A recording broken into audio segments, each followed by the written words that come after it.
রাত প্রায় 12টা বাজে। গোয়েন্দা দীপ মুখার্জি তার অফিসের জানলা দিয়ে বাইরের অন্ধকার রাস্তার দিকে তাকিয়েছিলেন।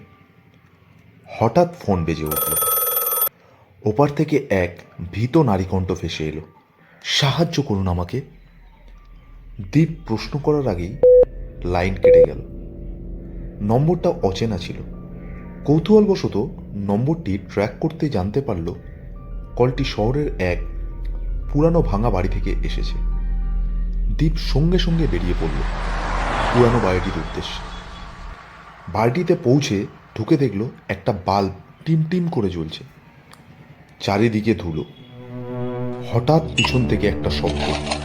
পিস্তল বের করে ঘুরতেই দেখলেন এক মধ্যবয়সী ব্যক্তি মেঝেতে পড়ে আছে, নিঃসাড় অবস্থায়। একটু দূরে পড়ে থাকা ফোনটা তুলে নিতেই দীপ বুঝতে পারে এটাই সেই নম্বর। কিন্তু যে ব্যক্তি ফোন করেছিলেন সে কোথায়? তদন্ত চালিয়ে দীপ আবিষ্কার করল মৃত ব্যক্তি এই শহরের নয়। পকেট থেকে একটা চিঠি পাওয়া গেল। সেখানে লেখা, আমাকে ক্ষমা করো নীলা। নীলা কে? এটাই এখন দীপের মনে প্রশ্ন এলো। দীপ বাইরে বেরিয়ে আসতেই ছাদে এক ছায়ামূর্তি দেখতে পেল।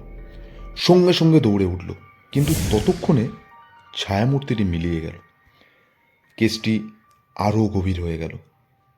এখন দীপের মনে প্রশ্ন, নীলা কি খুনি, না সেই বিপদে? দীপ বুঝতে পারল রহস্যের আসল সূত্র এখানেই লুকিয়ে আছে। ধন্যবাদ। আমি শুভজিৎ। আগামী দিনে আরও ভালো গল্প উপহার দেবো। নতুন প্রচেষ্টা, সবাই পাশে থাকবেন।